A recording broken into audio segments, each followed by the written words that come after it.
Welcome to our today's podcast, TalkBiz with TNT. TNT. We're diving into some seriously unsettling news today. Oh, yeah. A Chinese hacking group, dubbed Salt Typhoon, has been targeting U.S. telecom companies. Right. And they've gotten their hands on some pretty sensitive data. Uh-oh. We're talking about a potential treasure trove of Yeah. information on Americans. And it's not just any data. Yeah. It's metadata. Okay. Now, Yeah. that might not sound as alarming as, say, Right. having your bank account hacked. Sure. But trust me, Yeah. it's a gold mine for anyone looking to spy on you. So explain this to me like I'm 5. Okay. What exactly is metadata? Right. And why should I care if someone has mine? Well, think of it this way. Okay. Imagine someone having a detailed map of your life. Okay. Not just where you live, Right. but who you call, when, Yeah. for how long, Wow. even where you were when you made the call. That's a lot. That's the power of metadata. It reveals the who, what, when, and where Right. of your communication habits, Got it. painting a vivid picture of your life, Yeah. even without knowing the actual content of your conversations. Okay. That's way creepier than I initially thought. Yeah. And we're talking about major companies like Verizon, AT&T, Yeah, T-Mobile, and Lumen being targeted here, right? that's right. Okay. These are not small-time players. No. And to make matters worse, Cool. we're relying on some pretty reliable sources for this information. Like, Reuters, Forbes, NBC News, and the Associated Press. wow, big names. They're all reporting that Salt Typhoon has compromised Okay. a potentially massive number of Americans' metadata, And they're saying, and the operation is ongoing. so what does this mean for the average person? Well, Are we all compromised? while the exact number of affected individuals remains unclear, Right. it's safe to say that if you've used a phone in the U.S., Uh-huh. there's a chance your metadata is in play here. Okay, so that's not great. But what's even more concerning Oh. is that this wasn't just about grabbing metadata. What do you mean? In some cases, Yeah. they went a step further. You mean they actually listened in on calls? Unfortunately, yes. Oh, wow. We know that in certain cases, Right. Salt Typhoon managed to access the content of live phone calls. Really? And it wasn't random. Mm. It seems they were specifically targeting people involved in government and political activities. The FBI has even issued warnings to individuals whose calls were intercepted. So this is serious business. It is. What's the government doing about it? It's definitely on their radar. Cook it. President Biden has been briefed on this campaign multiple times. So they're aware. And there have been classified briefings for senators involving top officials Got it. from the FBI, Mm. the FCC, Mm. the National Security Council, Right. and the Cybersecurity and Infrastructure Security Agency. Wow, they're bringing in the big guns?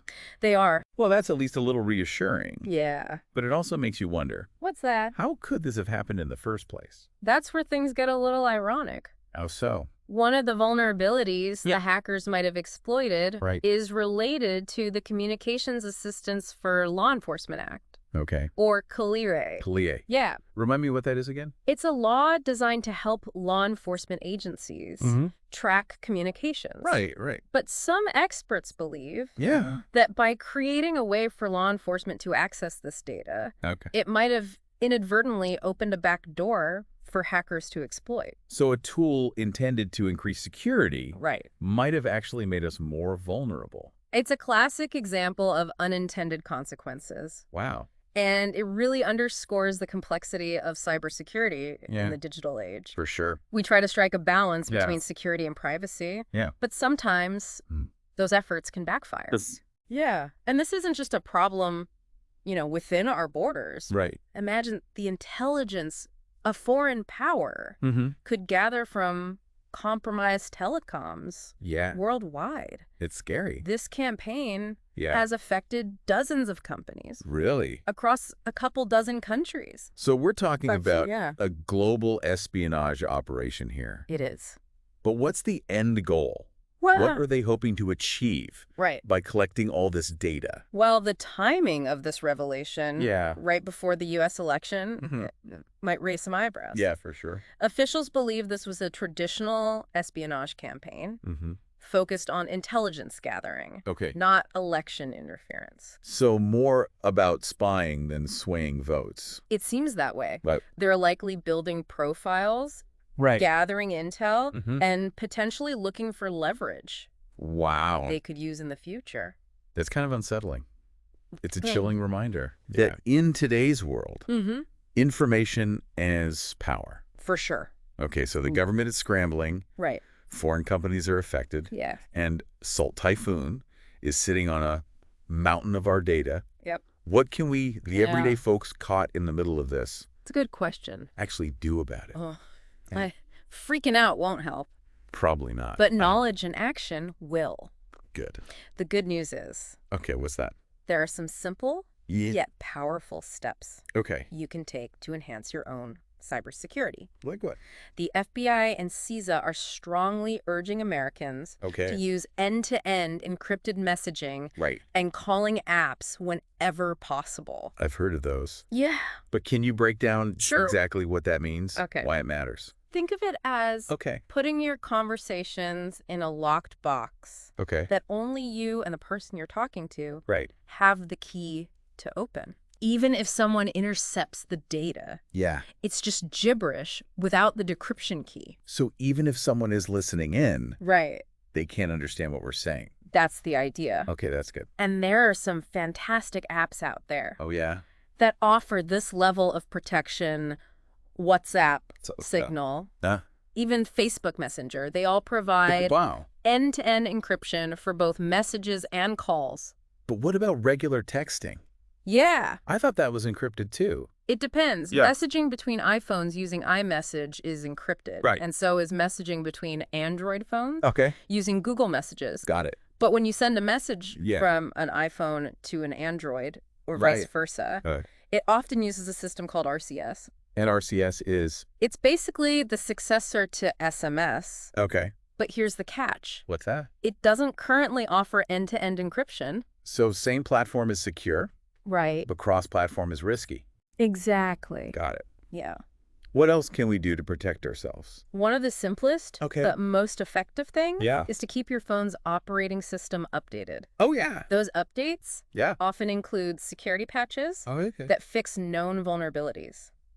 So those pesky update notifications are actually important. They really are. Wow. Think of them as little shields against potential attacks. I'll keep that in mind. Good. We've talked about protecting ourselves. Right. But what about the telecom companies themselves? Yeah. They're the ones with all the data in the first place. That's true. What steps can they take to prevent something like this from happening again? That's the million-dollar question. Yeah, I bet. And it's one that's being fiercely debated right now. Really? There are no easy answers. I imagine not. But there are definitely areas that need improvement. So where do we start? Well, for starters, we need a shift from reactive to proactive security measures. Okay, so instead of just plugging holes after an attack, telecom companies need to invest in technologies and strategies that make them harder targets in the first place. Like what specifically? We're talking stronger encryption protocols, robust intrusion detection systems, and regular security audits to identify and address vulnerabilities before hackers can exploit them. Okay, so it's about building a more secure foundation from the ground up. Exactly. What else? Another crucial area is collaboration. Okay. There needs to be much better information sharing between telecom companies, government agencies, and cybersecurity researchers. So break down those walls. Yeah. And get everyone working together. Exactly. Okay. We need a more unified front to effectively counter these sophisticated attacks. Yeah, that makes sense. Sharing information about threats, vulnerabilities. And best practices can help everyone stay ahead of the curve.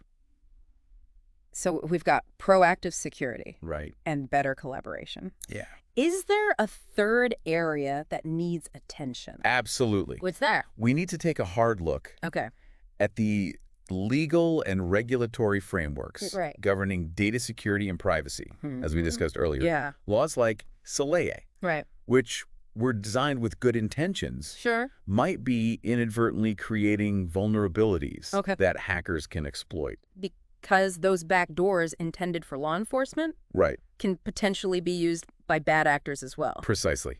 Wow. It's a delicate balance between security and privacy. And we need to make sure that any laws or regulations are carefully crafted to avoid unintended consequences. It sounds like a massive undertaking. It is. A complete overhaul of how we approach cybersecurity. Yeah. Not just for telecom companies, but for society as a whole. It really does. Well, I think this deep dive has been eye-opening, to say the least. I agree. It's clear that cybersecurity isn't just a tech issue anymore. It's not. It affects every aspect of our lives. It really does. And it requires a collective effort. It does. Individuals need to be vigilant. Companies need to be responsible. Yeah. And governments need to create effective policies. For sure. That balance security with privacy. That's right. We all have a role to play. We do. In creating a safer and more secure digital future. Absolutely. This has been a fascinating, it is, albeit slightly unsettling conversation. Yeah. Thanks for joining us on TalkBiz with TNT. Thanks for having me. We hope you walk away from this deep dive with a better understanding of this complex issue.